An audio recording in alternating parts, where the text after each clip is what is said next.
everyone, my name is Chelsea and welcome back to my channel. For today's video, we are talking about the books I want to read by the end of the year.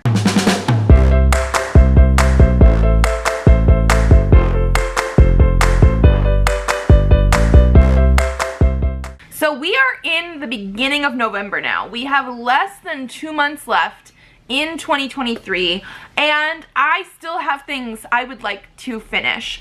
I was doing like a 23 indie books in 2023 and I still have like 9 spaces left for that, so I do have some indie books here on this list, but it's not just those kind of books. This is stuff that like I would really like to read. Some of it is stuff that I've purchased this year, some of it is stuff that I have from previous years, but it's just a lot of random stuff, it feels like, of things that I really actually do think I'll be able to finish by the end of the year. Like, I'm trying to keep my expectations very like low here. Like, I'm only picking things for this list that I have plans to read, that I think I'm going to finish. I have 5 physical books and I have 5 ebooks to talk about today, so we're going to talk about 10 different books. We will start with the physical ones just because I have them here, and then we will move on from there. I will give you the reasons why I think I'm going to finish them as well, so let's do it. So the first one that I have here is The Golden Tower by Holly Black and Cassandra Clare. This is the 5th and final book in the Magisterium series. The reason I think I'm going to finish this is I'm actually using these as audiobooks right now as I'm taking Presley to and from school and things like that, and I'm almost done. Like, I have less than 30 minutes left with book 4. So this is going to be like my next audiobook. I really think I'm going to be able to finish it by the end of the year. This is a middle grade fantasy series. They are very short, like each book right now is less than 300 pages.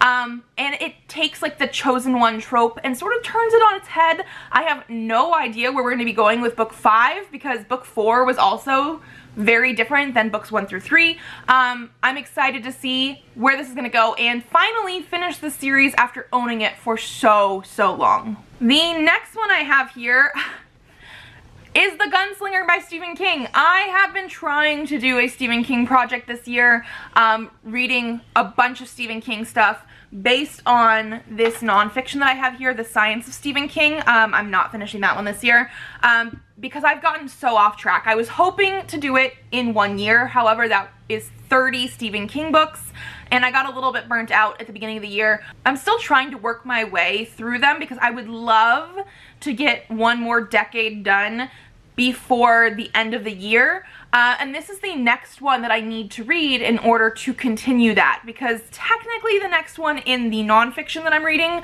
is the 2nd book in the Dark Tower series, and I've never read the 1st book, so I need to read this first one. I will say this one is like one of the shortest Stephen King's that I've seen. It's like 200 something pages. I mean, the text is a little bit small, but not too bad.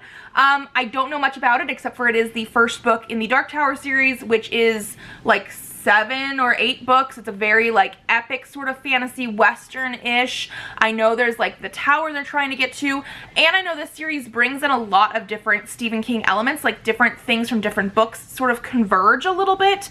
So you have like different things that you might notice from other books that then come into here. I don't know how that exactly plays out. I am very curious about it, but because this is the next one that I need to read for Stephen King, I do have plans to read it this month in November, so I can hopefully get a little bit more done before the end of the year. Then, a fall book that I would like to read this month, if possible, is In the Weeds by B.K. Borison. This cover just screams fall to me, and so before we get in December, I would like to read this one. I know this is by the same author of Lovelight Farms. I don't know if this is in the same like world or universe for this author at all. Like, I have no idea. Never read Lovelight Farms, even though I would love to. But this just screams fall to me and I want to read it. It is going to be like an adult romance. I don't know much else. I think there's a flower shop or something like that. I picked this up earlier this year and I want to read it, and so I know that there is a prompt during the Clear Your Shit Readathon, which is all of November and going into December, about an earthy cover, and I feel like this is probably going to be the book that I choose for that, so I do have plans to read this one.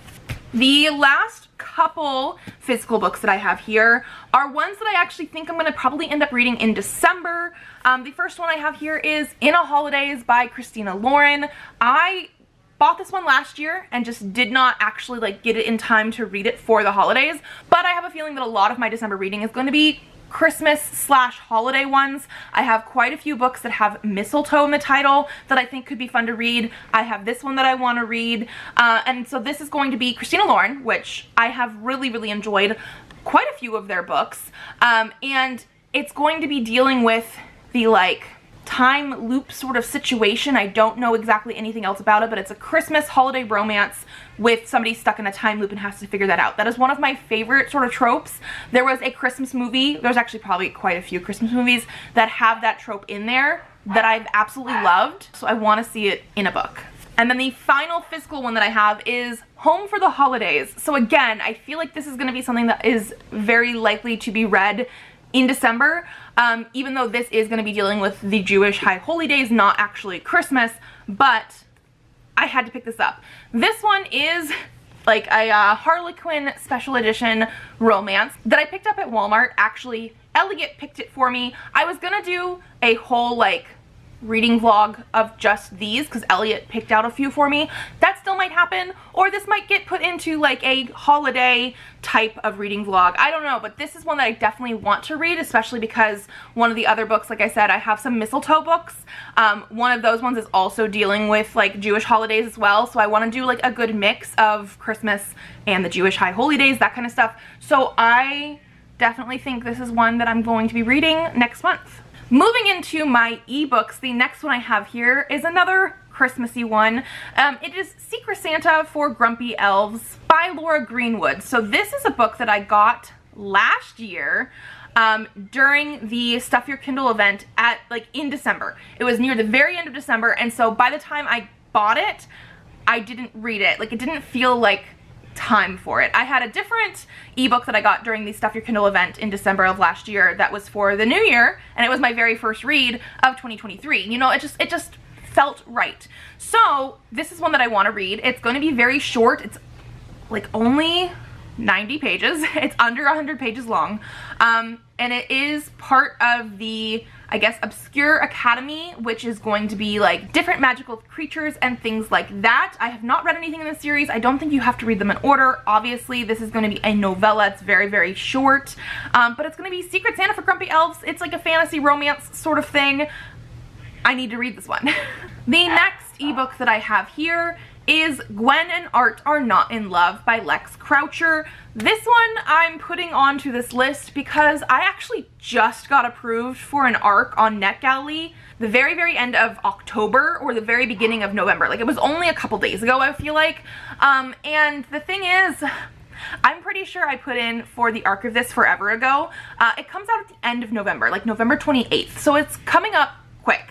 So I, in my last TBR video, said I don't have any ARCs coming up, because when I filmed that, I didn't. I now have one more ARC coming up that I definitely need to read. I've been dying to read this one. I know it's actually the traditionally published book in the Rainbow Crate that I'm going to be getting for this month as well, so I won't necessarily even have to read it as an ebook unless I like want to definitely read it before it comes out.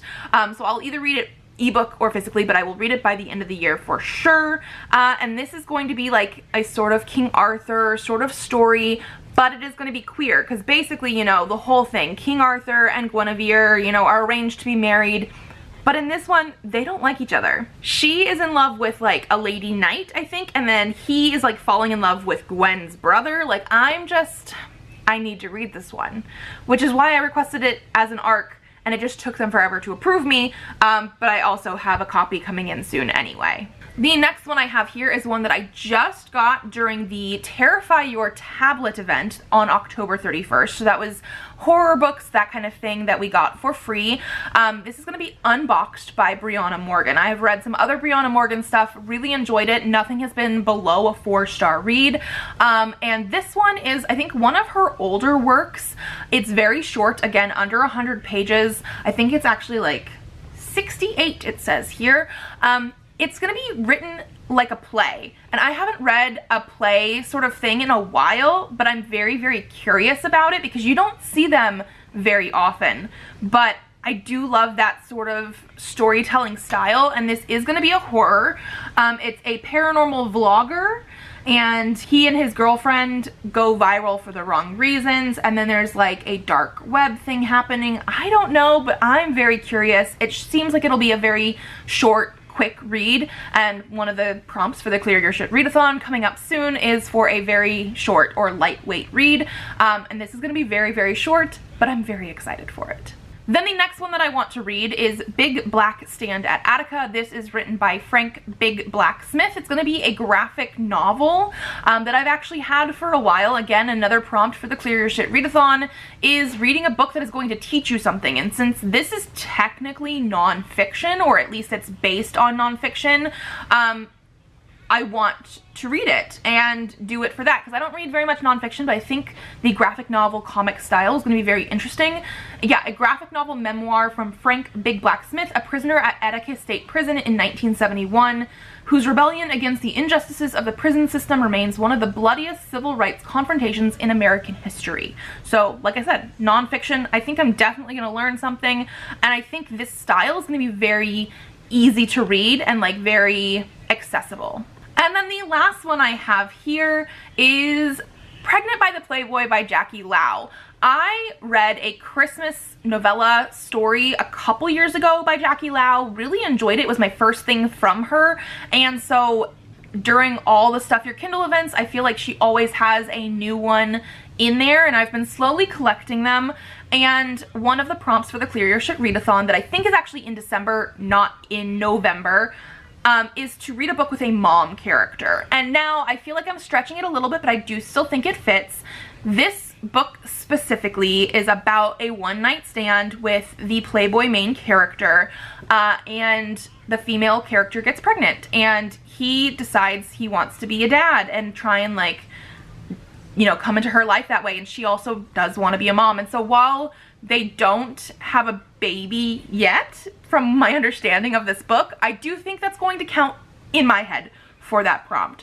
So because I have a few different ones that I wanted to pick from, but that was the prompt that I remembered we had, this is the one that we're going to be going with.